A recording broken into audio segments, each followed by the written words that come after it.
Hi there, I'm Richard Stacey. I'm an international officer working in USW's international office, and it's my role to liaise with American students. And at one point, we were able to actually travel to the US and speak to US students in person, but now we do that sort of thing via Skype and Zoom and Teams and email, and just to support them with their applications and to provide them information on the university and what it's like to study here. We have three campuses based in and around the city of Cardiff, which is the capital of Wales. We have a campus in the heart of the city itself, which is purely for creative industries, so everything from film and TV study through to drama and performance and game art. And then we have a large campus just outside the city where we teach everything from accounting and finance right through to wildlife biology, sport, and everything in between. And then we have a smaller campus in the city of Newport, which again is just a very short distance from Cardiff, where we teach lots of professional courses and some business courses. Is it likely that students would have classes on both campuses, or would they be focused at one or the other? It's generally one or the other. It's very few courses. I can't actually think of any because what we've done is if there was a two-focus thing, we've tended to move them to the one campus for student satisfaction reasons, to cut down on that commutable distance, even though it's only 15 minutes or so. But there's nothing stopping a student actually living in the city centre of Cardiff and commuting to the bigger Treforest campus if they want that city living experience, or they can actually stay on campus in Pontypridd. So student numbers wise, we have around 30,000 students altogether, which is quite large for a UK university. Around 2,500 to 3,000 international students, depending on the year. So yeah, it's a lovely place to study actually. We hear a lot about affordability of Wales. Do you want to talk a little bit about cost of living on New South Wales campuses and any scholarships you might want to mention? Yeah, sure. So the cost of living in Wales in general is lower than other parts of the UK. That's not to say that the standard of living is any lower. It's just things like accommodation, transport, just tend to be that bit less expensive than if you're in a major city. And the scholarships we have available are for a US student, for instance, you get a £1,500 scholarship practically guaranteed off your tuition fees for each year of study. And then if you want to progress to masters, there's a loyalty scholarship, and that's added to another international scholarship on top of that. So it's very, very affordable for a US student. My name is Dr. Susan Faulkner, and I'm actually a registered health psychologist. I'm also head of partnerships for the School of Psychology and Therapeutic Studies. So we have a range of psychology courses, with the flagship course really being the BSc Honours Psychology Single Honours. But you can combine psychology with developmental disorders, counselling, or criminology and criminal justice. We have a counselling psychology course, and we have a creative arts therapy course as well.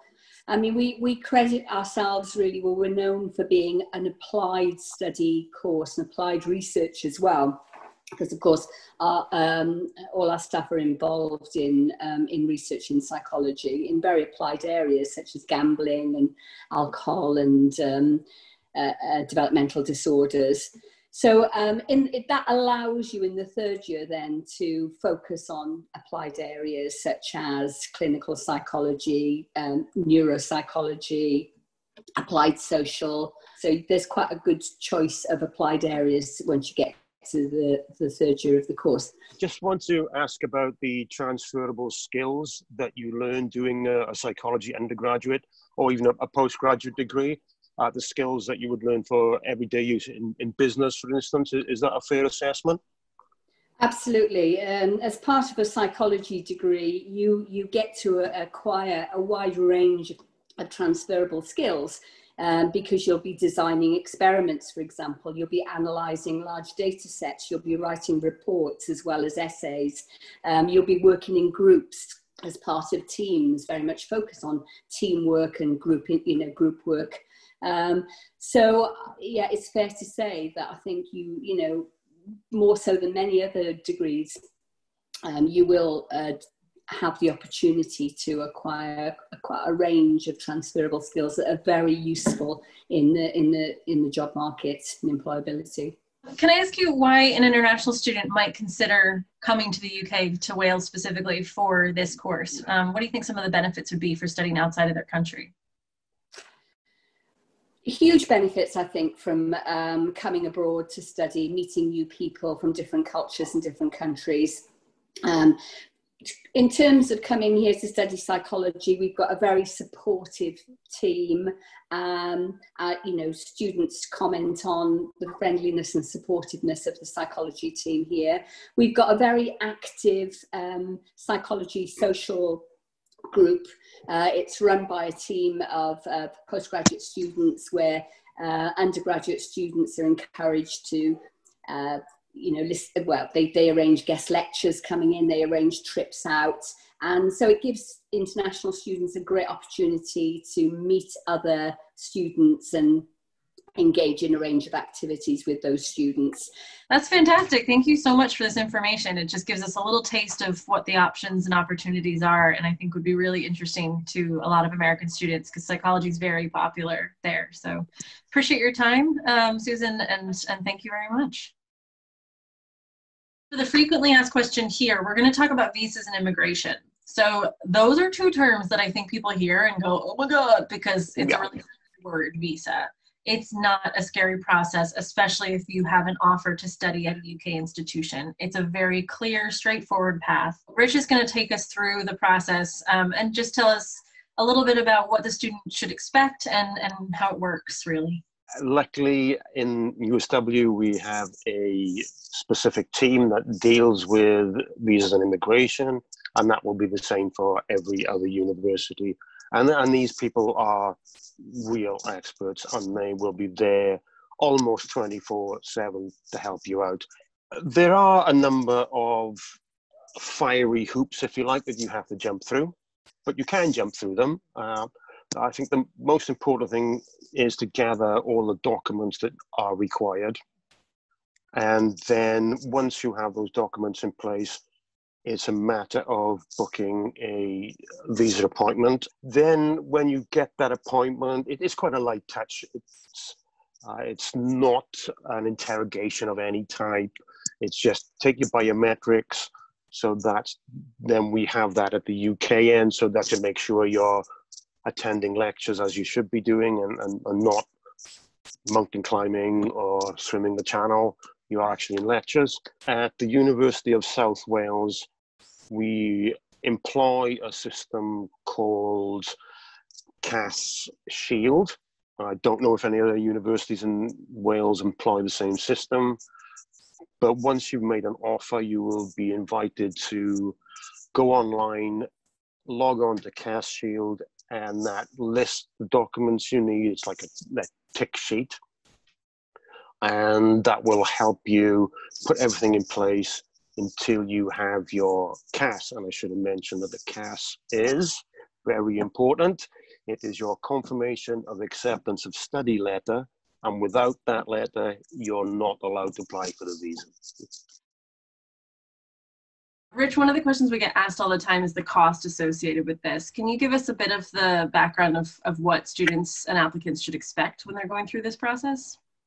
Yes, so the costs involved when you apply for your visa are initially, I think it's around about a £400 application fee, and you will be offered additional services on top of that. If you like, I think it's a gold, silver and bronze scheme, which if it's a gold scheme, then the visa guys or women will do everything for you. They'll check over your documents. but we really don't recommend that you use those services. You know, our people at the university will do that for you free of charge. So please, contact the people at the university who've been dealing with, and they'll point you in the right direction and get all that done for you. Now, the big charge from our point of view is the health service charge. So when you make your visa application, you also have to pay for health services in the UK at the same time you make your visa application. It's all one process. You can't do it after. You have to do it while you're completing your visa application. Now, it's £470 per year, but you have to pay it for each year that you're studying in the UK. So if you're doing a 3-year undergraduate degree, you need to pay a total of, checks notes, £1,410, which is around about $1,860, depending on the exchange rate when you make the application. And that entitles you to free healthcare, if you like, then in the UK, using the National Health Service we have. I've been dealing with a few US students doing our football coaching courses here in Wales, and what's thrown them is one additional piece of documentation, which is a criminal record check. Because in the UK, obviously, you're working with children, so we need to know that you don't have any prior convictions that would stop you from working with children when you do work experience. So that's another thing, that if you are doing a course that requires work experience with you working with children, you should be aware that you need this extra piece of documentation. I think it's not very difficult to get your hands on, really. You can do it online with the FBI, or you can just go down to your local precinct and get a letter of good conduct, and we accept both. And again, these are sentences that we say so easily, but I understand how they sound when we say them. You go to your local precinct and talk to the FBI. Like, what? Yeah. Honestly, that's what you do, and it is really normal. Can you tell us a little bit about what a student visa means? What does that mean for a student in terms of what they're allowed to do? Yeah, sure. So the visa obviously allows you to study in the UK, and it has a few restrictions attached to it. Obviously, you're here to study, and you're not here to do work, for instance.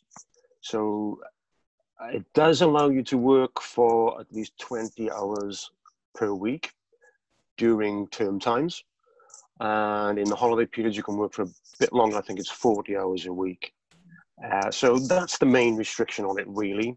And it's for the UK. So if you do want to travel outside the UK, you will need a separate visa. But again, our immigration guys will help you do that. I'll also mention that we have introduced, or the UK government has introduced, a post-study work visa. So if you apply for that after your studies, you can stay in the UK for up to 2 years and look for work or work. And that's quite flexible in nature as well. So previously you had to find work that was related to your study, and you had to have a graduate income. But the new visa is, as I said, a lot more flexible, and you can work in fast food outlet, if you like, for up to 2 years. Both those things I think are really important to keep in mind. The flexibility of the first one, the student visa, you mentioned, you know, if they want to go somewhere else, they'll need a different visa. That's only if they want to work. So I just want to clarify that bit. If they want to go to Italy for the weekend, you don't need a visa for that. The American passport lets you travel to most of these countries without a visa. If you want to work in a different European country, yes, you'll need a different visa for that. For the post-study work visa, that is an amazing thing that has come back this year and is here for the foreseeable. So yeah, the idea is that you could work in fast food, you could work in a bookshop, but you have that 2-year buffer almost after your degree to kind of get some work experience. If a student wants to stay in the UK, that's an excellent opportunity to network and apply to some of the more full-time jobs that could give them permanency in the UK, but also to volunteer. So if they are based in the UK and they're working in a bookshop, they can still volunteer in their field of study and have that experience on their CV, which is invaluable if you do want to go back to the US and be able to say that you volunteered in Cardiff with this sort of an organization. That's really unique. So as with anything, if you have any questions about this, just get in touch with your US champion at your Welsh University. They'll put you in touch with their visa specialist. We each have them. And if you do have any questions, never hesitate to get in touch.